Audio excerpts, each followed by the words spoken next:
dan mereka bersalah melakukan tindak pidana melakukan penganiayaan berat dengan berencana mendahului. 2. Menjatuhkan pidana penjara itu kepada terdakwa Mario Dandi Satrio Asdandi dengan pidana penjara selama 12 tahun.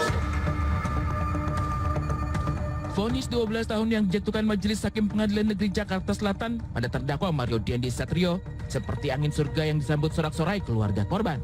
Mario telah terbukti secara sah dan meyakinkan bersalah melakukan penganiayaan berat terhadap David Ozora. Tapi bukan histeria keluarga korban yang merasa lega karena mendapat keadilan yang menjadi pusat perhatian, melainkan pada sikap dan ekspresi Mario Dandi selama persidangan yang mendapat sorotan tajam. Bila sebelum sidang Mario tampak gugup dan gemetar, tapi saat usai dibaca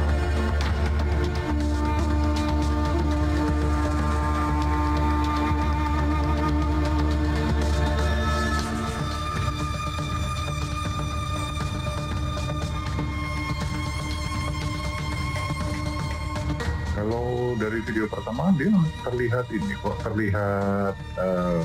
nervousnya ada, karena kalau kita lihat ada beberapa kali kakinya bergetar naik gitu, terus dari gerakan tangannya juga ada beberapa yang dia handshake gesture gitu segala macam, kelihatan cukup nervous di awal. Setelah vonisnya disampaikan, misalnya setelah ketok palu gitu ya, yang terlihat justru Mario Dandi terlihat lebih rileks, lebih lega gitu kelihatannya. Ya, jadi kalau buat saya ada yang aneh di sini karena perbandingannya adalah Shane yang divonis 5 tahun aja istilahnya nangis jeritan istilahnya gitu, bukan aja jeritan lah ya, nangis cukup terseduh-seduh gitu. Itu dua hal yang sangat berbeda. Kalau kita lihat ya, ada tarikan garis ke atas ke arah dia, itu tarikan senyum. Walaupun bukan senyum senang yang lepas seperti itu, tapi itu tarikan senyum. Dan kemudian ketika berbicara dengan kuasa hukumnya, kalau kita perhatikan ketika dia dipeluk, yang narik meluk itu kuasa hukumnya loh. Mario Dandinya santai. Kuasa hukumnya seolah-olah kayak narik, kamu sabar ya, kamu seolah-olah kayak gitu istilahnya. Dan buat saya ini drama sekali sih.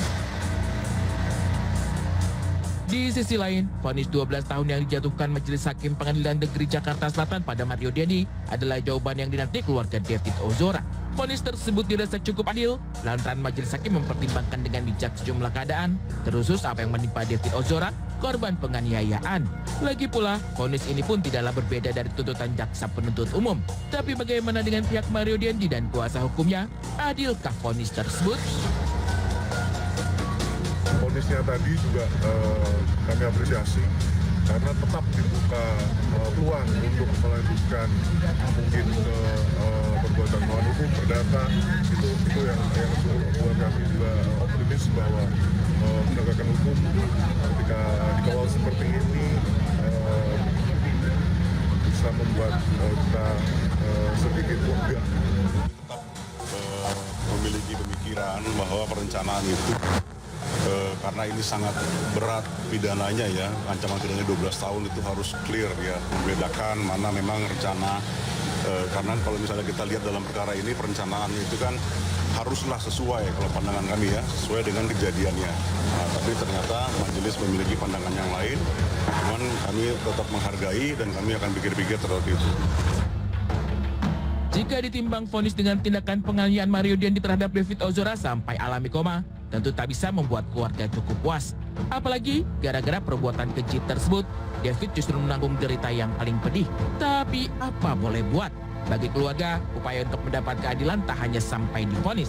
Setelah tuntutan restitusi sebesar 25 miliar lebih ditolak Majelis Hakim, usut punya usut, pihak David siap menagih Mario melalui jalur hukum perdata, sehingga Mario memiliki kewajiban membayar hingga lunas. Itu artinya, akankah Mario Dandi bisa tersenyum seperti kemarin bila tuntutan 25 miliar ini dikabulkan nanti? Kita nggak pernah merasa ini adil seberat apapun karena cuma 12 tahun. Sedangkan anak saya sepanjang hidupnya akan mengalami pembunuhan. Sudah diskusi sama Melissa dari awal bahwa kita akan kejar terus sampai mentok sampai maksimal. keadilan untuk David. Keadilan ini akan kita perjuangkan. Cacat mental juga sih. Itu baru adil kalau menurut saya. Dalam 7 hari ini kami akan berkonsultasi terus dengan Mario terutama dan keluarga keluarganya apakah akan menyikapinya dengan banding ya, dengan